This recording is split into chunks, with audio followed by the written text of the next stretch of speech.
somewhere there was some advice that if one was to come up with a strategy, they should always have an exit plan.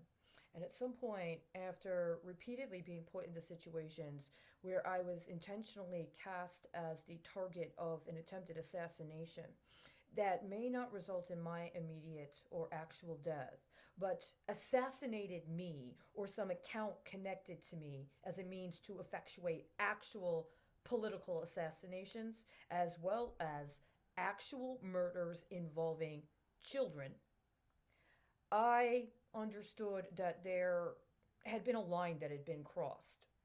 And in the course of crossing that line, people who claimed they represented the people made a decision to back somebody who repeatedly demonstrated very poor political judgment and had intentionally engaged in a scheme where they were leveraging veterans' benefits and welfare, as well as the benefits and welfare they acquired in connection with their children on part of his own personal political ambitions. And a certain number of his colleagues in political office backed him up.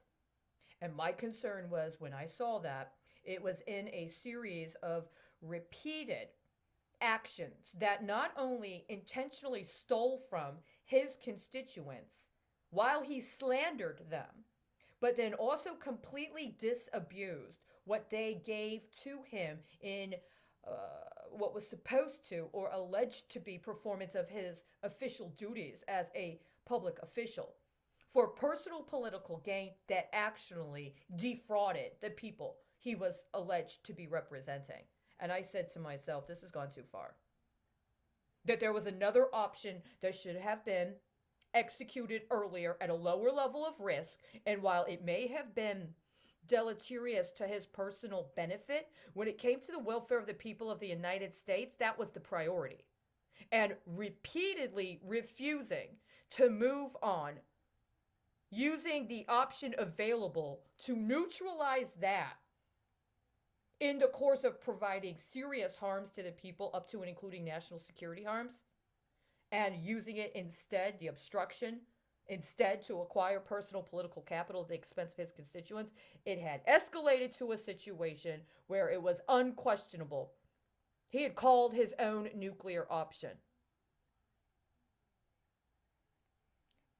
So, on April 28th, I wrote the following, an email to myself. This is a problem, is the title. But it is in Congress's interest to support their colleagues. There needs to be an overhaul of and facilities upgrades to the congressional gym, as well as specific features and or complementary facilities for senators. I believe the need will begin in July of 2020 without intercession, but I also believe that it should be in place by at least the middle of September without executive level renegotiation.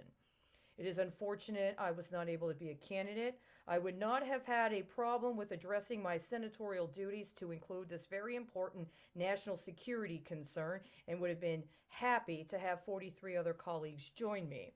Elections can be very competitive. Then I have embedded into the email a link to a publication that had an article discussing the congressional gym. This was an article from June of 2011.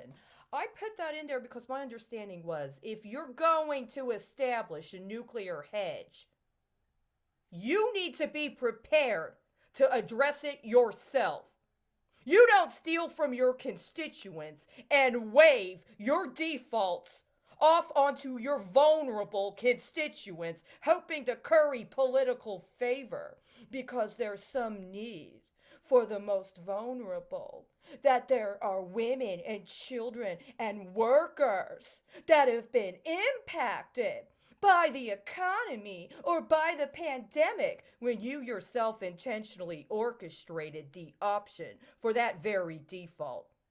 You need to be prepared to handle the full magnitude of the risk you take on, allegedly representing the people.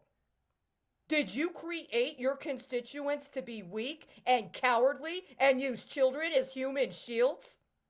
See, that was my accusation. And unfortunately, today, it seems that this cowardice is so substantial that someone would literally interfere with and manipulate an alleged congressional hearing around Treasury policy and how the Treasury was going to respond to a health pandemic in order to try to cover their nuclear default. You were busted. You're not getting away with it. You should have worked it off yourself instead of repeatedly stealing from your constituents and blowing it. You blew it.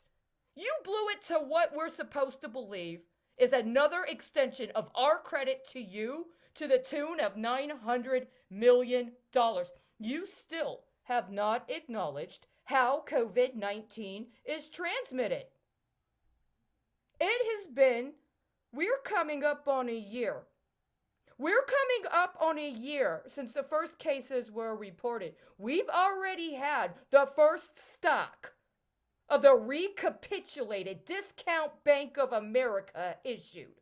You still have not acknowledged how COVID-19 is transmitted. I don't have any confidence in your capacity to bear a nuclear option.